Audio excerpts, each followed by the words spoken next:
You have probably heard of contact tracing through your governor, through the news, as things that need to be implemented before we can go back to normal. But what is contact tracing? Let me share it with you, and you're going to be freaked out by the end of this video. Now what I did is I was very interested in this, so I went ahead and I got 2 certificates in terms of what it was to become a contact tracer. So I spent about 9 hours. We're going to wrap it up here in about 20 minutes to just give you the highlights of what contact tracing entails and how it's going to affect you, because I guarantee you it will affect you and your family. We talk about saving the lives and the livelihood of the American people and of course the life of our democracy. So in terms of saving lives, the only way we're going to have rid ourselves of this, as well as open up our economy, is evidence, science-based testing, testing, testing. Testing, just think of the T's: testing, tracing, treatment, and isolation then when necessary, of course, with social distancing. So let's look at the main points. Now, this is if you have COVID-19. You can either be done by test or by symptoms. Now, what our contact tracers know is that you can infect 2 days before and up to 10 days after. And how you can infect people is there's 3 definitions that were given in contact tracing school. One is physical. So you're hugging someone, you are kissing them, high-fiving them. Any physical contact, you could have given it to them. If you're close, within 6 feet for more than 10 minutes, so you're talking to someone and you're within that 6 feet social distancing number, well, you could infect them then. Let's say you're more than 6 feet apart, but for a longer time. At this point, you're thinking movie theaters, airplanes, trains, restaurants. So maybe not direct contact with somebody, but they're in the vicinity of the area for longer than 30 to 40 minutes. Now, what's going to happen is once you get a test that is positive, it goes to a tracer, and that tracer is going to do some research on you, find out a little bit about you, and give you a call.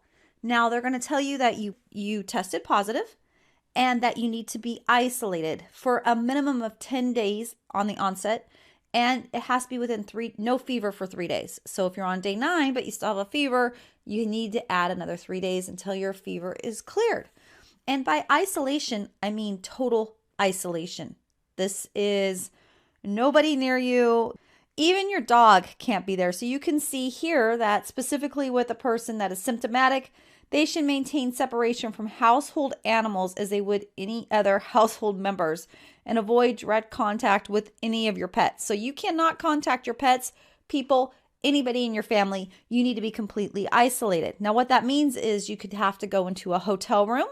If you have no way of not sharing a bathroom or any space, they will check that out. So you'll have to show like video evidence if the conference is done via teleconference. Walk them around your house. Let them know that you have space to be isolated.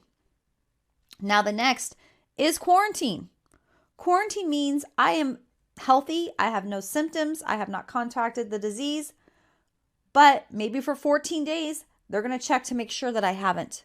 So that means, again, that I cannot leave my house. And as a contact tracer, I'm supposed to set you up with social services. So if you have kids and you have no one to care for them, we'll take your kids. We'll take care of that. If you need groceries, we'll do groceries. But you literally cannot be in contact with anybody and you cannot leave your house. Even if you're healthy, you are still quarantined not to be leaving the house. Unfortunately, you could be totally healthy, get out of quarantine, and guess what? Be at a restaurant, someone else in the vicinity has it, be quarantined again. Now, I'm not sure what happened with all the other states, but what we did in California is we passed a workman's comp law that's in effect to the end of July. That workman's comp is going to take care of all of that for any employee, no matter where you contact it. The employers are going to be held responsible. I'm not sure what that is in all the other states, but it's something that passed here just recently, and who knows if that will get extended. Okay, so isolation and quarantine, basically means the same thing, except quarantine is a little bit longer, right? So you're sick, you only have 10 more days. If you're quarantined, 14 days. What does this look like in normal time? Okay, so they're going to want to know, as a contact tracer, I call you up, I tell you you become positive. We've looked at your house, do a video conference so you can show me that you have a place to isolate. And then I'm going to ask you, who did you come in contact with? And I'm going to tell you, if you tell me, oh, I don't know, I'm going to tell you to look at your phone, and we can do it together and look at your social media, and we'll figure out where you have been. And you need to make sure you know your movies, flight numbers, and anything with large venues. Now, some of the places, what they've already instituted now, are you have to put your contact information when you go to a restaurant, you go to a hair salon, any of those things, because that way they can track you. But you would say, I went to this movie or I went to this restaurant. Everybody who's at that restaurant would be contacted then by the contact tracer. So let's say, unfortunately, I got it. Well, guess what? My family would have to be quarantined. And not just for the 10 days, they have to be quarantined for 14 days because it would be also the last time they had contact with me. So on day 4, my test comes back positive. Now they have 14 days from day 4, the last day that they had contact with me. And they have to be completely isolated from me. Let's say I was on a train. We were all sitting on the same cabin because I was getting to work. And there was 10, 15 people on that train. All of them would need to be quarantined. I had gone to work. Everybody at work would need to be quarantined. I went to a restaurant after work. All of them would need to be quarantined. Can you see how a disease, when it is already widely spread, this doesn't make sense to quarantine the population in terms of you could get quarantined again and again and again. Even though you're healthy and never sick, you will not be allowed to leave your house. Now, you've been hearing that this is all voluntary. You'll hear it throughout the speeches. I've listened to a lot of governors. I'll put on the Washington governor really quickly so you can hear him say, oh yeah, they'll follow it. But let me show you, before I do that, a couple of the documents that are out there. This is right on his website. He's already rolled out the plan. And basically you can read this. Request for voluntary quarantine. This is for somebody you're the legal guardian at. It tells you to go and remain at the address by the date and time. And then I love this. It is very important that you comply with this request for voluntary quarantine. Remember, I'm not sick. Nobody's sick.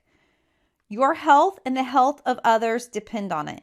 If you do not comply with this request for voluntary quarantine, we may use a detention order enforced by the police to assure your compliance. That's the strangest voluntary request I've ever received. And then this is also on the website. And I've put everything here because obviously go research this stuff yourself. But you can see here, if you use a court order because someone is not following, they have non-compliance, you can be incarcerated and fined up to $2,000 per day. Let me show you the governor. So let me show you how he's spinning it for somebody who does not follow direction. Hi, Governor. When it comes to contact tracing, how are you guys going to handle people or families who want to refuse a test or to isolate if they want to leave their home to get groceries? I know you said they can't do that. How will you make sure they don't? Well, that's why I referred to the family support personnel. We will have attached to the families a family support person who will check in with them to see what they need on a daily basis, see how they're doing, see how they're faring, and help them. If they can't get a friend to do their grocery shopping, we will help get them groceries in some fashion. If they need pharmaceuticals to be picked up, we can help make sure that they get their pharmaceuticals. So that's why we want to provide them family support. As far as refusal, it just shouldn't come to that, and it really hasn't. We've had really good success when we've asked people to isolate. They've done so in the real high percentages. So we're happy about that, and we believe that that will continue. So remember, everybody that will be quarantined will be 14 days from the last contact. And there's no minimum times. This could be indefinite. Now you're thinking, there's just no way. Like, what about my privacy? How do I have to share this information? And I can tell you, when I went through the contact tracing classes, they tout that you are doing this contact tracing for the greater good. You are helping people not spread the disease. It is very important that people have privacy, but when it comes to the greater good, your privacy is null and void. Now, as soon as you get a positive test result, this goes directly to an electronic database. Let me tell you, I took this directly off the training website, that the isolation or quarantine can be mandated and enforced. And there's other health enforcements such as vaccines or requirements to take medicine, because you cannot risk being infected and giving it to others. When you're tested for COVID-19, you might assume that your test result will stay confidential with your doctor and the health department. After all, that's how it usually works with medical information, but we're living in unusual times. The Associated Press has revealed that across America, there's widespread sharing of medical information between health officials and law enforcement. Denver is doing it, so's El Paso County. It is law enforcement specific information that is only in our computer-aided dispatch. Jacqueline Kirby is with the El Paso County Sheriff's Office. She says addresses are flagged identifying homes of people who have tested positive for COVID-19. We get sensitive information all the time. We have cautions on addresses for a myriad of reasons, and this is just an additional layer of protection for our deputies. I want to share with you, this is just something in California, that's where I'm located, but you can read here, and I'm assuming that a lot of other states have similar things. This shows that they can, because you can see here, a threat of a communicable disease outbreak or epidemic that threatens the public health, it gives them the rights to do this. Adopt and enforce regulations requiring strict or modified isolations or quarantine for any contagious infections or communicable diseases. It takes measures as necessary to ascertain the nature of disease and prevent its spread. It can take control of the body of any living person or the corpse of any deceased. It can quarantine, isolate, inspect, and disinfect persons, animal, houses, rooms, and other property. So, based on what we have right now, I don't have any privacy rights. You can see here, this is just New Jersey. I just wanted to throw this out there because other states have laws. This was enacted in 2005. So I suggest you go start researching what is allowed in your state and what rights you have given up when you start looking at a disease that could pose a risk to the health of the population. Let me put it very clearly. You have no constitutional right to endanger the public and spread a disease, even if you disagree. You have no right not to be vaccinated. You have no right not to wear a mask.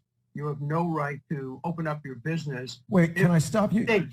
Yeah. No right not to be vaccinated, meaning if they decide you have to be vaccinated, we have to be vaccinated? Absolutely. And if you refuse to be vaccinated, the state has the power to literally take you to a doctor's office and plunge a needle into your arm. If the vaccination Where is that in the Constitution?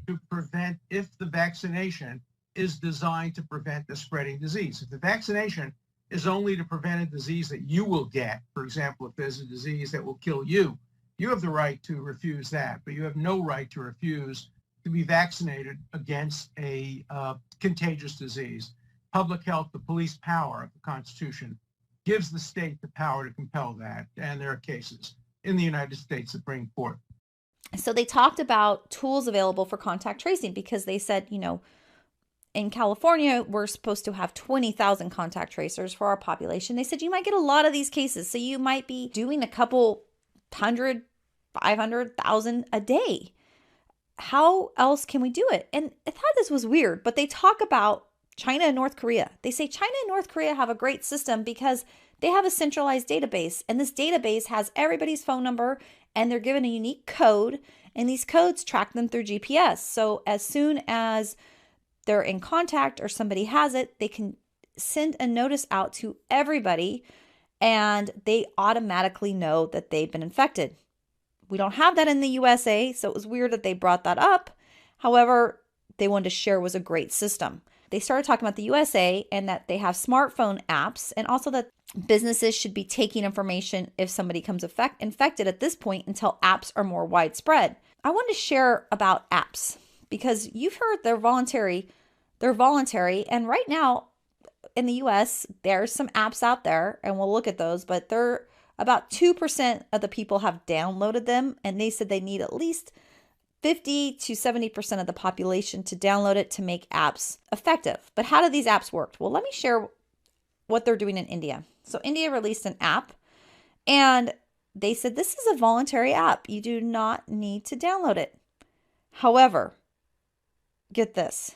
In order to go anywhere, you have to have the app. So if you want to get on a plane, you have to show the app that you are not under quarantine or isolation. You want to get into work, you have to show your app. You want to get on a train, you have to show your app. So they said, oh, it's voluntary. They had the most downloads, more than Pokemon Go, because guess what? You couldn't go back to life without downloading the app. Now, I also put here New Zealand's app. What they do is they give you a QR code. You have to scan that QR code to get anywhere. So if you're supposed to be on quarantine or isolated, guess what? You're not getting anywhere because your app doesn't show you're cleared. So that's how they're really able to enforce this without a huge police or military presence, because you just can't go anywhere without the app. You can't get in the grocery store because they're going to have a QR code where you need to scan in. Now, you may be thinking, well, do they even have that in the United States? Well, here's 4 states that already have their app ready to be downloaded. And like I said, they're at about 2% right now. But you might have noticed this on your iPhone the other day. This showed a software update. And if you didn't see it, you might have already got the automatic update. But basically it says this allows COVID-19 contact tracing apps to work. And you may not even have known it. It was a very quick little update, but it has already come to the United States. Recently, Google and Apple just gave out some information. I thought this was great. Here's the website at the bottom. Obviously, I want you to do your own research, but you can kind of see here how it works, that you can see that you're close to somebody and you get a notification that, uh-oh, you need to be quarantined. You were too close. Someone had it. And then listen to this. In this second phase in the coming months, this is really interesting because it talks about that they're going to use Bluetooth in the first phase, but without requiring an app to be installed. If a match is detected, the user will be notified. And if the user has not already downloaded an official public health authority app, they will be prompted to download an official app and advised on next steps. You're not going to have a choice. They're telling you it's voluntary at this point, but so was social distancing. And then we got locked down in our house. So it is not voluntary. This is happening and you need to be aware. So I suggest this is a great document. Pull up this COVID-19 document that Apple and Google gave out.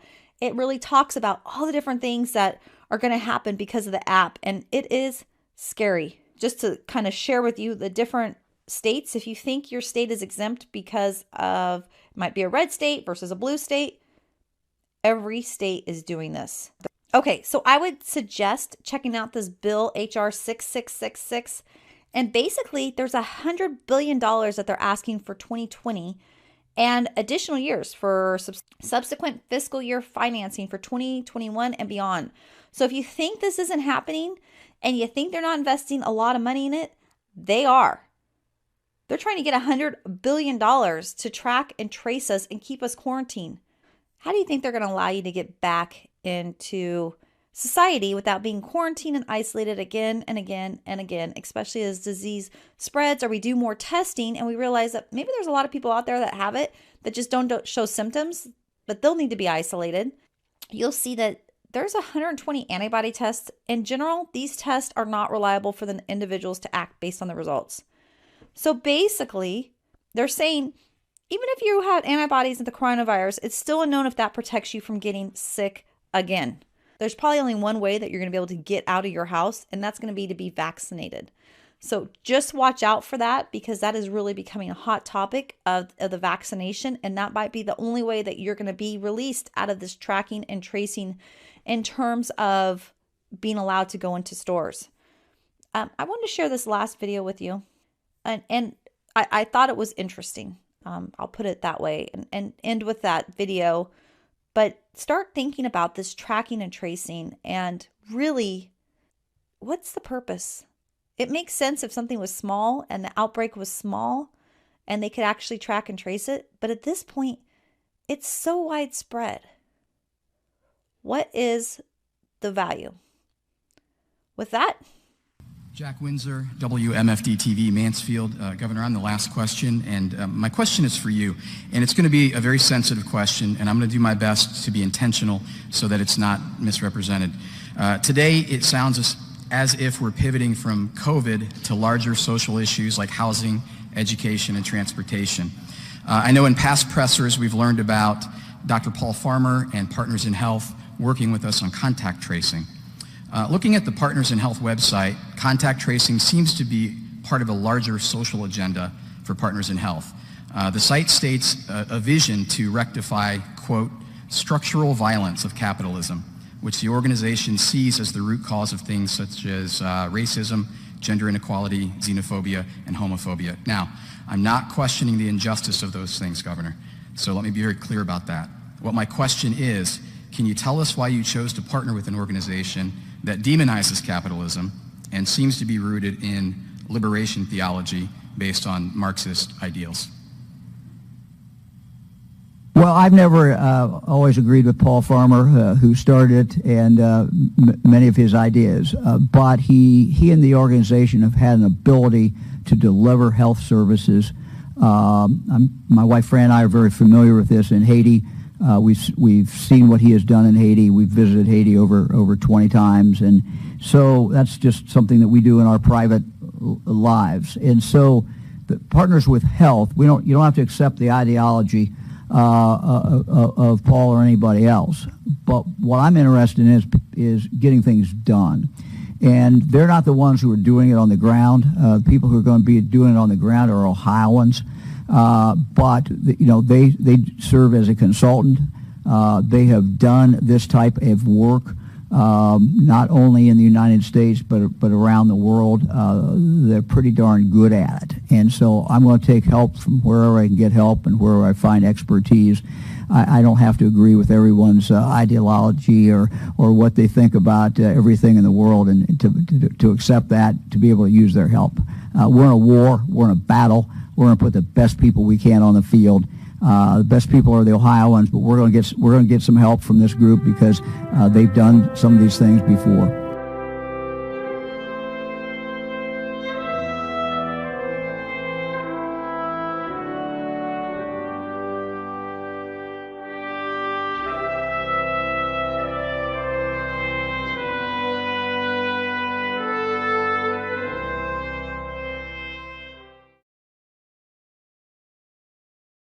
Sean, just take me back to the 2008 film first, because you immediately saw the need by powerful authorities to use viruses for surveillance. Yes, sir. 2008, I made a film called Singularity, which is a short film online. People can watch it for themselves. This is something that I could see coming because of the nature of the surveillance state. We already understood, even before Snowden came out, that we were looking at a total surveillance state. This is the rollout of, not only the iPhone and the sort of the monitoring platforms like the Googles and others, but the surveillance cameras, the notion that the government had the right to spy on you. So I said, well, what happens if a plague, so-called plague virus, comes that scares people to the place where they surrender all their rights to be consistently monitored? Sean, why was your mind on plagues when everyone else's was arguably on revelations of what would become Edward Snowden's revelations, obviously Julian Assange's revelations? You immediately focused on the pandemic threat. Because pandemic threats have always been here. I mean, the thing is, I don't see it as a pandemic. I mean, we saw a SARS outbreak in China in 2003, I believe, and multiple swine flus and things like this. I mean, we've seen outbreaks of so-called, virus outbreaks that ultimately, the immune system adapts.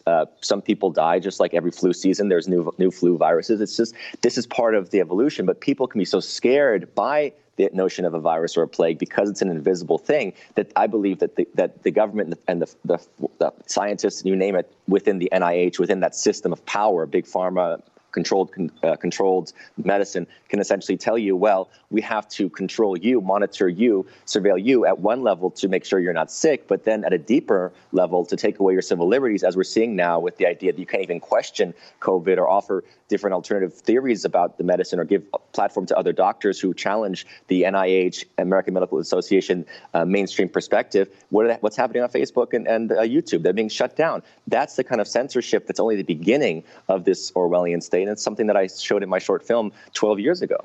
And you think the lack of transparency may be an element in the reason why the United States seems the worst affected country in the world? I don't know. I mean, honestly, they say it's the worst affected. But again, I mean, we heard horror stories out of Spain and Italy and China to begin with. I mean, America, I don't know what that means as far as the worst affected, except that we have very poor health in this country. I mean, if people looked around and noticed how unhealthy Americans are, how overweight, and if you really look at the people that die from COVID, the vast majority have cofactors, right, or comorbidity issues. So if you're looking at unhealthy populations, actually, America has a very unhealthy population to begin with. Okay, but I want to get on to other things in a second, but it affected elites. Obviously, it affected Boris Johnson here in this country, the Prime Minister. Do you think that's why there's been such a focus on COVID rather than poverty-related diseases like the one you just mentioned?